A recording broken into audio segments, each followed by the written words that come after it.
അധ്യാപകരായി, അധ്യാപികമാരായി, ഡോക്ടർമാരായി ഒക്കെയായി. പക്ഷെ America കുത്തിത്തിരിച്ചു. America അവിടെ ചെന്ന് നാറ്റോവിന്റെ പട്ടാളത്തെയൊക്കെ അയച്ച് അഫ്ഗാനിസ്ഥാനിലെ നജീബുള്ളയുടെ ഗവൺമെന്റിനെ അട്ടിമറിച്ച് ആ നല്ല മനുഷ്യനെ കൊന്ന് വഴക്കുകാരിൽ കെട്ടിത്തൂക്കി മൃതദേഹം മറവ് ചെയ്യാനുള്ള അമേരിക്കയല്ല ചെയ്യുന്നത്, അവിടുത്തെ ചില മത തീവ്രവാദികളാണ്. അവരെ പ്രോത്സാഹിപ്പിച്ചത് അമേരിക്ക. എന്നിട്ട് ഒരു അമേരിക്കൻ പാവ ഗവൺമെന്റിനെ അവിടെ അധികാരത്തിലിരുത്തി. അങ്ങനെയാണ് ഈ അൽഖ്വയ്ദയും താലിബാനും ഒക്കെ പോലുള്ള മത ഭീകരവാദികൾ മുളച്ചു വന്നത്. ലോക മുതലാളിത്തത്തിന്റെ സഹായത്തോടു കൂടിയാണ് ഈ ഭീകരവാദികൾ വളർന്നത്. ഇപ്പൊ ഈ ഭീകരവാദികളെ ലോക മുതലാളിത്തത്തിനും ഭയമാണ്. അമേരിക്കയുടെ വേൾഡ് ട്രേഡ് സെന്റർ ഒക്കെ ചെന്നിട്ടിച്ചപ്പോ ഹിന്ദു പുരാണത്തിലെ ഭസ്മാസുരന് വരം കൊടുത്ത കഥ പോലെയായി അല്ലേ? ആരെ തലയെ കൈവച്ചാലും ഭസ്മാവ് എന്ന് പറഞ്ഞപ്പോ എന്നാ പിന്നെ നിങ്ങൾ തലയെ തന്നെ കൈവച്ച് നോക്കട്ടെ എന്ന് പറഞ്ഞ കഥ പോലെ ഇപ്പം ഭീകരവാദം എന്ന് പറഞ്ഞ് അമേരിക്ക എല്ലാ രാഷ്ട്രീയ സ്ത്രീകൾ മനസ്സിലാക്കണം. ലോകത്ത് ഇപ്പൊ നടക്കുന്ന സകല യുദ്ധങ്ങളുടെയും പിറകിൽ കമ്മ്യൂണിസം അല്ല. ആ യുദ്ധങ്ങളുടെ പിറകിൽ അമേരിക്കയും മതഭീകരവാദ പ്രസ്ഥാനങ്ങളുമാണ്. എന്താണ് അന്നോ യുദ്ധം ഉണ്ടായാൽ എന്താണോ ആ ഗസയിലൊക്കെ നടത്തുന്നത്? ഇനി അഫ്ഗാനിസ്ഥാനിൽ താലിബാൻ വന്നപ്പോൾ എന്താ ഉണ്ടായത്? അവിടുത്തെ സ്ത്രീകളുടെ ഒരു ദുരവസ്ഥ. ഇന്നത്തെ പത്രത്തിലുണ്ട് മലാല യൂസഫ്സായി. അറിയാലോ മലാലയെ? പാകിസ്ഥാനിൽ പെൺകുട്ടികളുടെ വിദ്യാഭ്യാസത്തിന് വേണ്ടി പോരാട്ടം നടത്തിയതിന്റെ ഫലമായി മതഭീകരരുടെ വെടിയേറ്റ് മുഖം ഒരു ഭാഗം ഓടിപ്പോയ ആ പെൺകുട്ടിയെ ഇപ്പൊ നേരെയായി വന്നിട്ടുണ്ട്. ആ ധീരയായിട്ടുള്ള പെൺകുട്ടി മലാല യൂസഫ്സായി. അവർ പറഞ്ഞു എന്താ അഫ്ഗാനിസ്ഥാനിൽ നടക്കുന്നത്? മതഭീകരർ ദൈവത്തിന്റെ പേരിലാണ്. ദൈവത്തിന്റെ പേരിൽ ചെയ്യുന്നത് എല്ലാം ശരിയാണോ? 100 വട്ടം ആലോചിക്കണം ഇന്നത്തെ തലമുറ. ദൈവത്തിന്റെ പേരിൽ നടത്തുന്ന മനുഷ്യത്വഹീനമായിട്ടുള്ള എല്ലാറ്റിനെയും തള്ളിപ്പറയാൻ ദൈവവിശ്വാസികൾക്ക് കഴിയണം. ആ നല്ല ദൈവവിശ്വാസത്തിലൂടെ ശ്രീനാരായണ ഗുരുവിന്റെ വിശ്വാസം, സഹോദരൻ അയ്യപ്പന്റെ വിശ്വാസം, അയ്യങ്കാളിയുടെ, ഇതെല്ലാം രവീന്ദ്രനാഥ ടാഗോറിന്റെ വിശ്വാസം, യേശു ക്രിസ്തുവിന്റെ ശരിയായ വിശ്വാസം അല്ലേ? അതെല്ലാം കൊണ്ടുവന്നാൽ മാത്രമേ ദൈവവിശ്വാസം കൊണ്ട് വല്ല ഗുണവും ഉണ്ടാവുള്ളൂ. ദൈവവിശ്വാസം കൊണ്ട് മറ്റു മനുഷ്യർക്ക് മോശം ഉണ്ടാവരുതല്ലോ. ഉണ്ടാവണമെന്ന് ആഗ്രഹിക്കുന്നത് വിശ്വാസമാണോ? അതുകൊണ്ടാണ് പറയുന്നത് മനുഷ്യരഹിതമായ കാര്യങ്ങൾ ദൈവവിശ്വാസത്തിന്റെ പേരിൽ പറഞ്ഞാൽ ഓരോ വിശ്വാസിക്കും അതിനെ എതിർക്കാൻ സാധിക്കണം. നിങ്ങൾ പറയുന്നതല്ല ദൈവവിശ്വാസം. ദൈവം അങ്ങനെ ഒരു കൂട്ടം ആളുകൾക്ക് ചീത്ത കാര്യം ഉണ്ടാവട്ടെ എന്ന് പറയുന്ന സങ്കല്പം. ഞങ്ങളെ സംബന്ധിച്ച് ദൈവം എല്ലാ മനുഷ്യനും സുഭിക്ഷമായി സമാധാനമായി ജീവിക്കാനുള്ള അവസരം ഉണ്ടാകണമെന്ന് ആഗ്രഹിക്കുന്ന ശക്തിയാണ്. അതുകൊണ്ട് ദൈവത്തിന്റെ പേരിലായാലും അഫ്ഗാനിസ്ഥാനിലെ സ്ത്രീകളെ ഈ ചാക്ക് പോലുള്ള വസ്ത്രം ധരിച്ച് മൂടി പുറത്തിറങ്ങാൻ വിടാതെ എല്ലാ സ്കൂളുകളും പെൺകുട്ടികളുടെ മുന്നിൽ അടച്ചു. വനിതാ ഡോക്ടർമാരെ പിരിച്ചുവിട്ടു. വനിതാ അധ്യാപികമാരെ സ്കൂളിൽ നിന്ന് പറഞ്ഞയച്ചു. നിങ്ങൾ സമ്മതിക്കുന്നോ? ഇവിടെ ഇരിക്കുന്ന ഓരോ സ്ത്രീയും ഒരു വ്യക്തിയാണ്. അതല്ല ഈ രാഷ്ട്രീയ പ്രവർത്തകരായിട്ടുള്ള കുറച്ച് ആളുകൾ ശൈലടീച്ചറും കൂട്ടെല്ലാം ആഗ്രഹിച്ചപ്പോ നമുക്ക് എന്തെല്ലാം പണിയുണ്ടെന്ന് ഒരു സ്ത്രീക്കും കരുതാൻ പറ്റില്ല. നമ്മൾ ഓരോരുത്തരും പൂർണ്ണ അധികാരമുള്ള, പൂർണ്ണ അവകാശമുള്ള വ്യക്തികളാണ്. നിങ്ങൾ ആലോചിക്കൂ, നിങ്ങൾ ഇഷ്ടപ്പെടുന്നു അത്തരത്തിലുള്ള അടിച്ചമർത്തലുകളെ? അത് തെറ്റാണെന്ന് പറയാൻ നമുക്ക് സാധിക്കും. ഒരു മതത്തിൻ്റെതല്ല, ഏത് മതത്തിലായാലും ഏത് ഭരണാധികാരികളായാലും സ്ത്രീകൾക്കെതിരെ അത്തരത്തിലുള്ള ഉത്തരവുകൾ പുറപ്പെടുവിക്കുമ്പോ അതനുസരിക്കാൻ ഞങ്ങൾ ബാധ്യസ്ഥരല്ലെന്ന് പറയാനുള്ള തന്റെ ഇടം സ്ത്രീകൾക്ക് വേണം.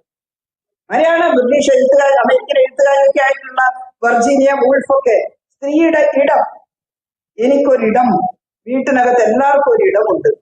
അച്ഛന് മുറിയുണ്ട്, ഭർത്താവിന് മുറിയുണ്ട്. അടുക്കള പണിയെടുക്കുന്ന സ്ത്രീക്ക് മാത്രം സ്വന്തമായിട്ടൊരു ഇടമില്ല. ഏതാണ് അവളുടെ ഇടം? സമൂഹത്തിൽ ഏതാണ് അവളുടെ ഇടം? എവിടം വരെ നടക്കാം, എവിടം വരെ പോകാം? ഇതാണ് ഇന്നത്തെ ആധുനിക സമൂഹത്തിലെ സ്ത്രീ ചിന്തിക്കേണ്ടത്. നമുക്കൊരിടമുണ്ട്. ആ ഇടം വെറുതെ ഉല്ലസിച്ച് നടക്കാൻ മാത്രമുള്ളതല്ല, അതും വേണം. ആ ഇടം ഈ സമൂഹത്തെ കുറെ കൂടി നല്ലതായി പരിവർത്തിപ്പിക്കാനുള്ള പ്രവർത്തനങ്ങൾക്കുള്ള ഇടമാകണം. വെറുതെ അവകാശം അനുഭവിക്കുക മാത്രമല്ല, നമുക്ക് കടമകളുണ്ട് സഹോദരങ്ങളെ. നമ്മുടെ കടമകൾ ഇന്നത്തെ സമൂഹത്തിലെ തിന്മകൾ ഇല്ലാതാക്കി കുറച്ചും കൂടി സ്ഫുടം ചെയ്തെടുത്ത് ഈ സമൂഹത്തെ നന്നാക്കിയെടുക്കലാണ്. അതുകൊണ്ടാണ് കമ്മ്യൂണിസ്റ്റ് ആശയഗതികളെ നമ്മൾ ഇഷ്ടപ്പെടുന്നത്. ഏതായാലും റഷ്യയിൽ വലിയ മാറ്റം ഉണ്ടായി. വിപ്ലവം നടന്ന ഉടനെ തന്നെ അധ്വാനിച്ചുണ്ടാക്കിയ ധാന്യങ്ങൾ കൃഷിക്കാർക്ക് ആദ്യമായി വിതരണം ചെയ്തപ്പോ അവരതും തലയിലേറ്റിപ്പോകുന്ന ഒരു പോക്കുണ്ടായിരുന്നു. ഒരു മാസം പോലും ആഹാരം കഴിക്കാനുള്ള വക സർ ചക്രവർത്തിമാർ കൊടുക്കാതിരുന്ന് പട്ടിണി കിടന്ന മനുഷ്യര് കൂട്ടുകൃഷിക്കളത്തിൽ അധ്വാനിച്ചുണ്ടാക്കിയ ധാന്യം ഗവൺമെന്റ് പറയുന്നു കൊണ്ടുപോകാം, ഒരു വർഷം മുഴുവൻ സുഭിക്ഷമായി കഴിയാം. അതാണ് വിപ്ലവം. അതാണ് ചൈനയിലും നടന്നത്. വിപ്ലവം ചൈനയിൽ നടന്ന ഉടനെ തന്നെ 49 ചൈനീസ് വിപ്ലവ നായകൻ മാവോസേതൂങ് സഖാക്കളോട് പറഞ്ഞു, നിങ്ങൾ ഒരു കാര്യം ചെയ്യേണ്ടത്, വിപ്ലവത്തിന്റെ ഫലമൊക്കെ അനുഭവിക്കാൻ കുറച്ചും കൂടി വർഷങ്ങൾ എടുക്കും, പക്ഷേ ആദ്യം ചെയ്യേണ്ടത് വിശക്കുന്ന മനുഷ്യന്മാർക്ക് മുഴുവൻ ഭക്ഷണം കൊടുക്കലാണ്. അതുകൊണ്ട് നാടാകെ പാർട്ടി കമ്പനികൾ ഉണ്ടാക്കി, എന്നതിന്റെ ആവശ്യമില്ല, ഇന്ന് റേഷൻ കടയിൽ നമുക്ക് അല്ലേ, എന്നിട്ട് റൊട്ടി ഉണ്ടാക്കി കൊടുക്കണം. അങ്ങനെ ഉള്ള ധാന്യമൊക്കെ എവിടെ നോക്കിയോ എടുത്ത് കൊണ്ടുവന്ന് പൂഴ്ത്തി വെച്ചതെല്ലാം ബലമായി പിടിച്ചെടുത്ത് കൊണ്ടുവന്ന് ഓരോ ഗ്രാമത്തിലും ഭക്ഷണ കടയുണ്ടാക്കി അവർക്ക് ആഹാരം പാകം ചെയ്ത് കൊടുക്കുമ്പോൾ ഒരിടത്തും മാവോ ചെന്നു. മാവോയെ കുറിച്ച് ഭയങ്കര ഭീകരം എന്നൊക്കെ പറഞ്ഞ പ്രചരണമാണ്. പക്ഷെ വളരെ ഹൃദയസ്പർശിയായ ചില കാര്യങ്ങൾ മാവോവിന്റെ. മാവോ ചെന്നിട്ട് അവർക്ക് കൊടുക്കുന്ന റൊട്ടിയിലൊന്ന് എനിക്കും തരാൻ പറഞ്ഞപ്പോ റൊട്ടി കടിച്ചാൽ പൊട്ടുന്നില്ല. ഇതാണോ ഈ ആളുകൾക്ക് കൊടുക്കുന്നത്? ഈ ധാന്യമേ കിട്ടിയുള്ളൂ, മാവ് ശരിയല്ലാഞ്ഞിട്ടാണ് എന്ന് പറഞ്ഞു. മാവോന്റെ കണ്ണിൽ നിന്ന് കണ്ണുനീരടർന്ന് വീണു എന്നാ പറഞ്ഞു.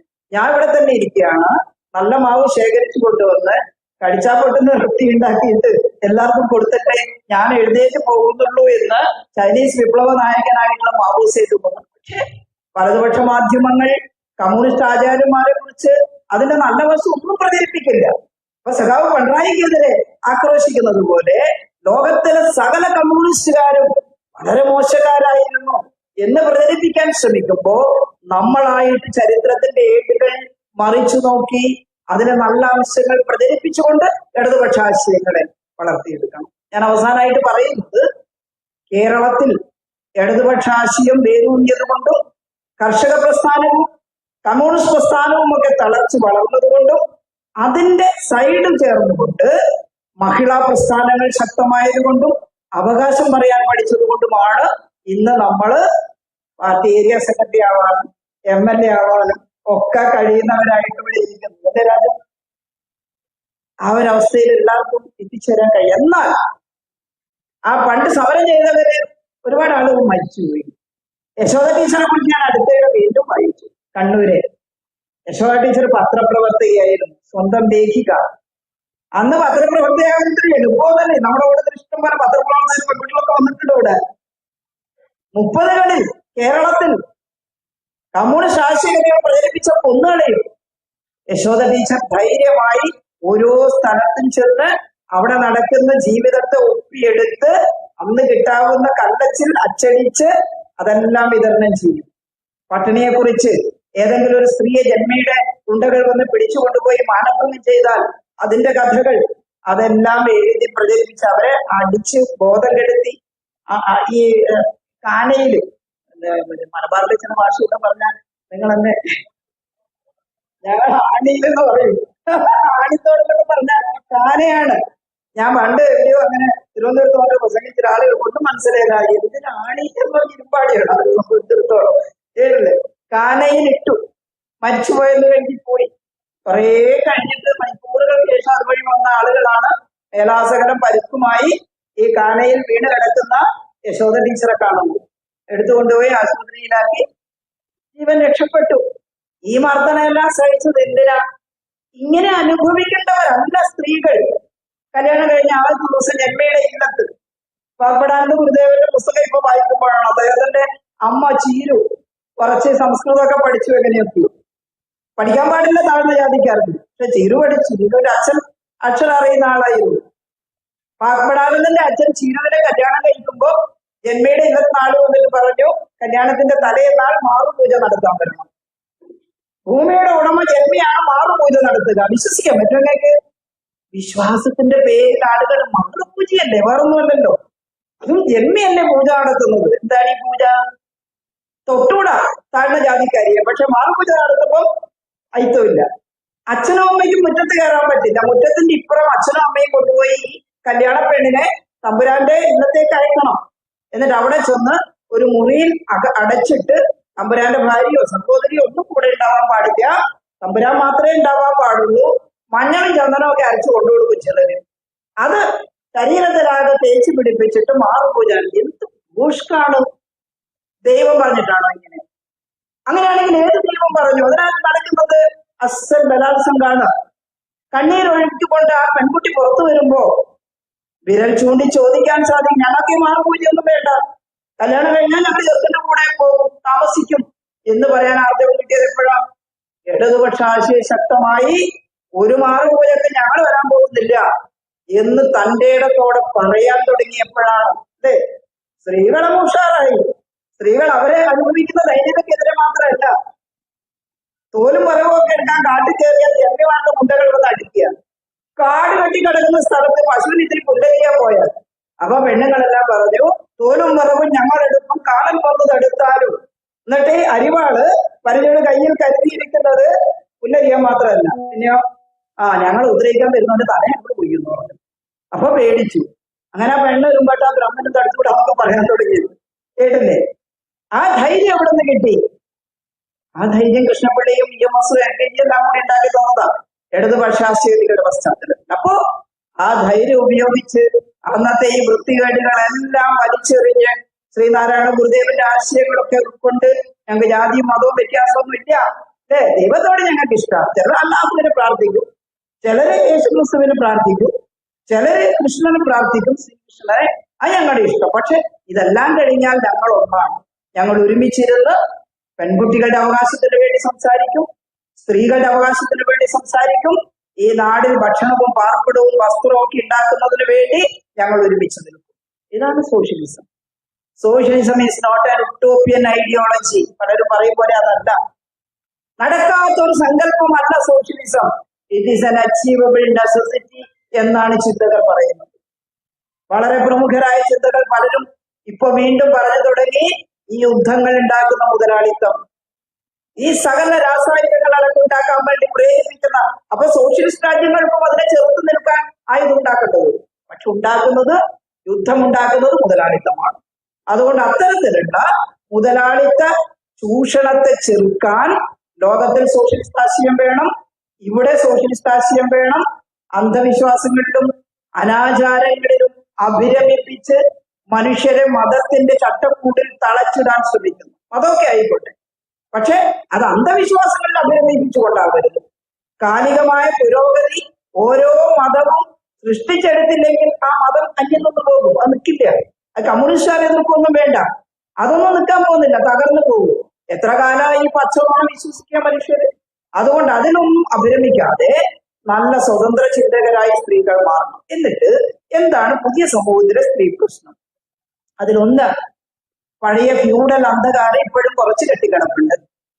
ആ അന്ധവിശ്വാസത്തിന്റെ ഒരു ഭാഗമാണ് ചൊവ്വ ദോഷമുള്ള പെണ്ണിനെ കല്യാണം കഴിച്ചുകൂടാവുന്നത്, അല്ലേ? നമ്മളെപ്പോഴും പറയാറില്ലേ, എന്താണ് ഈ ചൊവ്വ ദോഷം? പിറന്ന് വീഴുമ്പോ ജാതകം കുറിക്കുന്നവർ എഴുതുകയാണോ ഈ കുഞ്ഞിന് ചൊവ്വയാണ്? ഞാൻ ചോദിച്ചു, എന്റെ കൂടെ AKG ഹോസ്പിറ്റലിൽ പ്രസവിക്കുമ്പോ ആദ്യത്തെ പ്രസവം നടത്തുമ്പോ സുബൈദയും പ്രസവിച്ചിരുന്നു. എന്നെ നോക്കിയ വസന്ത ഡോക്ടർ പറഞ്ഞു, രണ്ടും കൂടി മനുഷ്യനെ കഷ്ടപ്പെടുത്തി. കാരണം ഒരേ സമയത്താണ്, നാഴിക വിനാഴിക വ്യത്യാസമില്ലാതെ പ്രസവിക്കും. എന്റെ കുട്ടിക്ക് ചൊവ്വയുണ്ട് എന്ന് ആരും പറഞ്ഞിട്ടില്ല, കേൾക്കാനും പോകുന്നില്ല. എന്നാൽ ഞാൻ പ്രസവിച്ച കുട്ടിക്ക് ചൊവ്വയുണ്ടെങ്കിൽ സുബൈദാന്റെ കുട്ടിക്ക് ചൊവ്വയുണ്ടാവില്ലേ? മുസ്ലിമിന് എന്ത് ചൊവ്വ? അപ്പൊ ഈ ആകാശത്തെ ചൊവ്വ ഗോളം ഹിന്ദു പെണ്ണുങ്ങളെ മാത്രം ഇങ്ങനെ അന്വേഷിച്ചെടുക്കുക, എന്തൊരു ഘോഷ! അത്തരം വളരെ എന്താ പറയേണ്ടത്, ലളിതമായ ഒരു കാര്യമില്ലാത്ത അന്ധവിശ്വാസത്തിന് മുക്തരാവേണ്ടി ഇതിനെ പേടിക്കുന്ന. അപ്പൊ ചിലര് പറയാ, എന്നാലും ടീച്ചറെ എന്തെങ്കിലും ഉണ്ടെങ്കിലും ഒന്നും ഉണ്ടാവാൻ പോകുന്നില്ല. എന്റെ കൂടെ പഠിച്ച ഒരു ടീച്ചറെ ഞാൻ എല്ലായിടത്തും പറയാറുണ്ട്, ചൊവ്വയാന്ന് പറഞ്ഞ് ഞങ്ങളുടെ എല്ലാം കല്യാണം കഴിഞ്ഞു, ഇവിടെ കല്യാണം കഴിയുന്നില്ല. അപ്പൊ KST ഒരു മാഷ് പറഞ്ഞു, ശരി ടീച്ചറെ, ഞാൻ നിങ്ങളുടെ ആ സുഹൃത്തിനെ കല്യാണം അറിയാം. മാഷെ നല്ല കുട്ടിയാണ്, കാണാനെല്ലാം നല്ല കുട്ടിയാണ്, നല്ല ബുദ്ധിയുണ്ട്, അറിവുണ്ട്, നല്ല സ്ത്രീയാണ്. എന്നപ്പോ ടീച്ചർ പറഞ്ഞു, വേണ്ട മാഷ്, എല്ലാം കല്യാണം കഴിക്കാൻ 2 മാസം കഴിയുമ്പോൾ തട്ടിപ്പോകും. അപ്പൊ മാഷ് പറഞ്ഞു, സാരമില്ല, എന്റെ ഭാര്യയാണെന്ന് പറഞ്ഞത് എനിക്ക് എന്റെ ഓർമ്മയിൽ മുഴുകി ജീവിക്കാലോ, കേട്ടില്ലേ? അതുകൊണ്ട് ഞാനിപ്പോ ഇത്ര കാലം ജീവിക്കും, ഇപ്പൊ ആക്സിഡന്റ് ആയിട്ട് മരിച്ചു പോകുന്നില്ലേ, അതുകൊണ്ട് അതിനൊന്നും എനിക്ക് പ്രശ്നമില്ല, ഞാൻ തയ്യാറാണെന്നുള്ളത്. അപ്പൊ ശമ്പളമൊക്കെ ഉണ്ട്, ഒരു കുടുംബമൊക്കെ ആകണം എന്നുള്ള ആഗ്രഹം. അങ്ങനെ സമ്മതിച്ചു. അങ്ങനെ സമ്മതിച്ചപ്പോ കല്യാണം കഴിഞ്ഞു. ഇവള് മഹാ കോൺഗ്രസ്സുകാരിയായിരുന്നു, കേട്ടില്ലേ? ഇയാള് നമ്മളെ യൂണിയൻ ലീഗ്. കുറെ വർഷങ്ങൾ കഴിഞ്ഞ ഒരു സമരപന്തലിൽ, അധ്യാപക സംഘടനയുടെ സമരപന്തലിൽ കണ്ണൂരിൽ ചെല്ലുമ്പോ ഭർത്താവ് നിരാഹാരം കിടക്കുന്നു, ഭാര്യ കാവലിരിക്കുന്നു. അപ്പൊ ഞാൻ ചോദിച്ചു, നീയോ എവിടെ? നീ കളിയാക്കൊന്നും വേണ്ട, ഞാനിപ്പോ ഇതാണ്, എന്നോട് പഞ്ചായത്തിൽ മത്സരിക്കാനൊക്കെ പറഞ്ഞിരുന്നു, ഞാൻ സ്കൂളിൽ ഇതൊക്കെ കഴിഞ്ഞിട്ടാവാന്ന് സമ്മതിച്ചിട്ടുണ്ട്. എത്രയോ നന്നായിട്ട് ജീവിച്ച് തട്ടിപ്പോയില്ലാതെ മാത്രമല്ല, 2 മക്കളുള്ളത് എഞ്ചിനീയർമാരായി മാതൃകാ ദമ്പതികളായിട്ട് ഇപ്പോഴും നല്ല സന്തോഷം.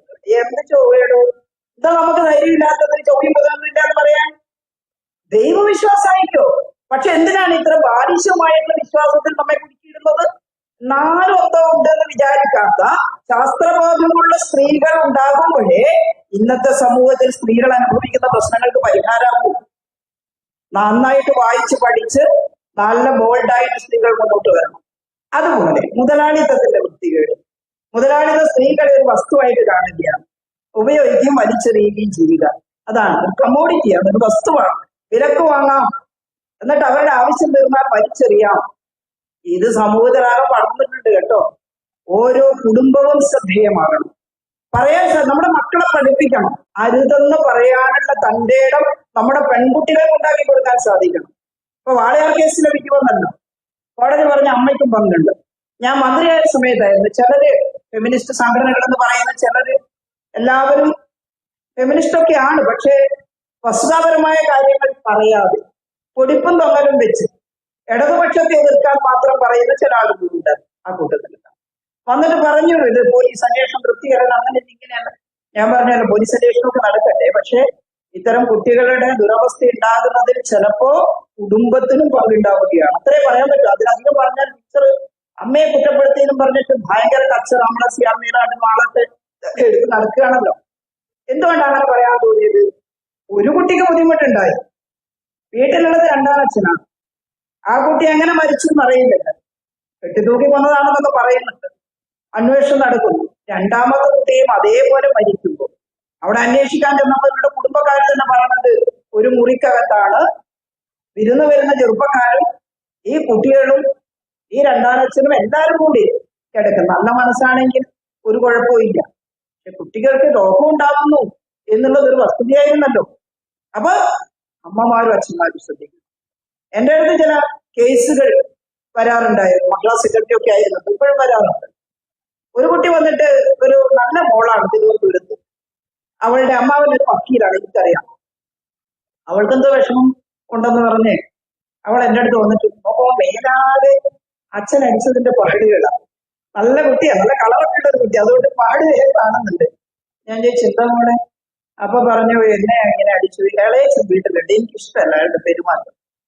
ഒരു ഇളയച്ചൻ മകളോട് എന്ന പോലെയല്ല എന്നോട് പെരുമാറുന്നത്, അതുകൊണ്ട് അച്ഛനോടും അമ്മോടും പറഞ്ഞില്ല. അച്ഛനോടും അമ്മോടും പറഞ്ഞു, പക്ഷെ അവര് പറയുന്നത് എന്നോടുള്ള വാത്സല്യം കൊണ്ടാണ് അങ്ങനെയൊക്കെ. പക്ഷെ അതല്ല ടീച്ചർ, അത് മനസ്സിലാവുമല്ലോ, good touch and bad touch. അപ്പൊ എനിക്കിഷ്ടാവുന്നില്ല എന്ന് പറഞ്ഞു. ഞാൻ പറഞ്ഞു, ശരി, മോളെന്ത് ചെയ്തു?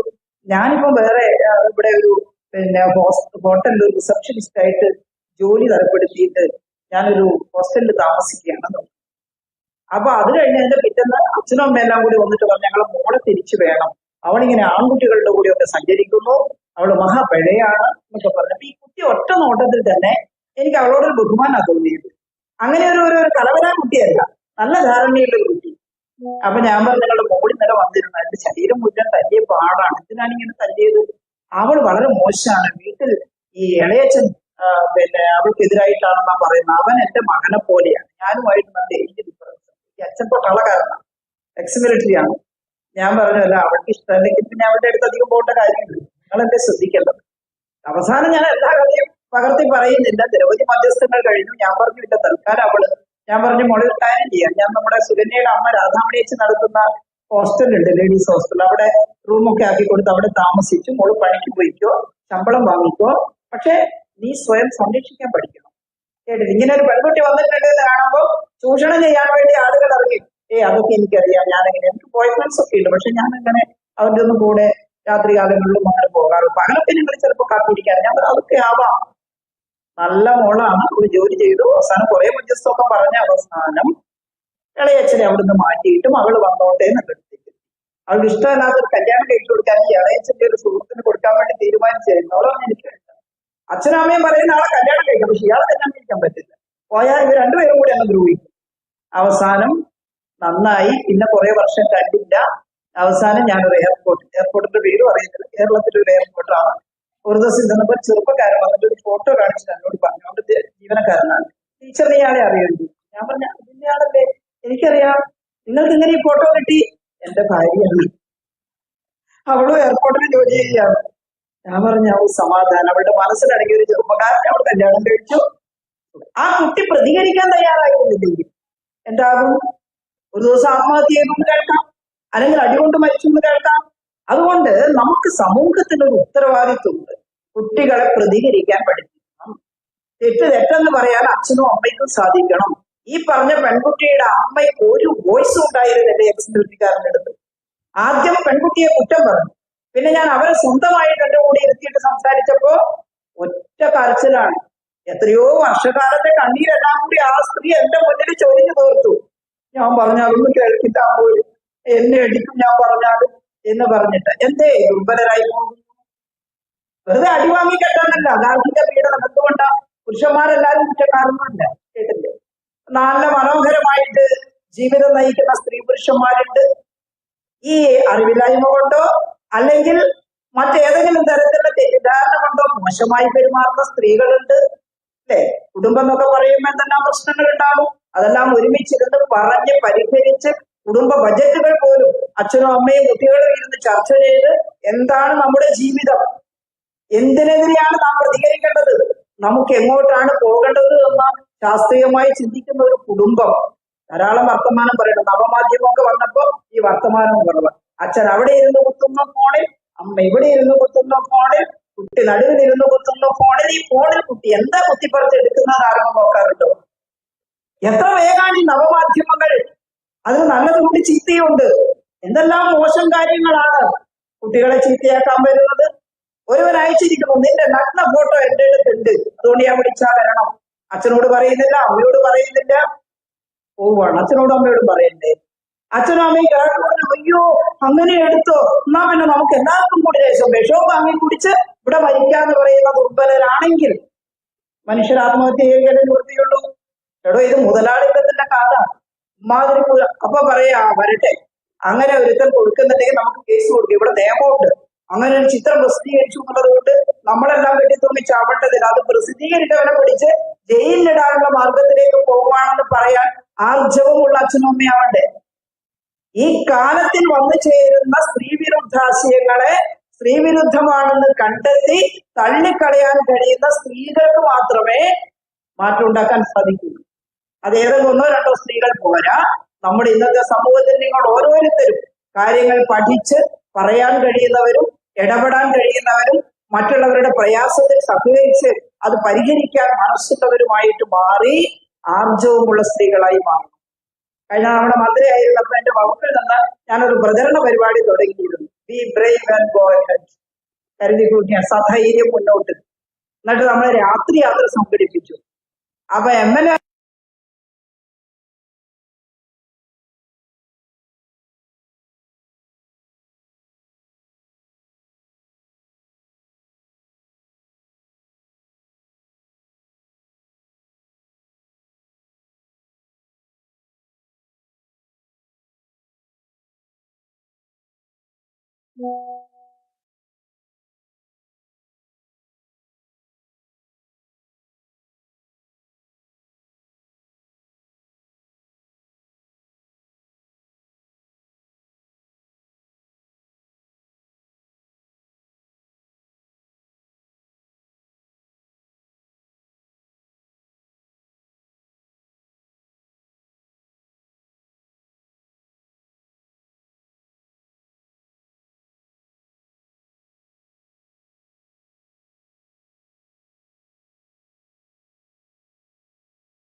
Yeah.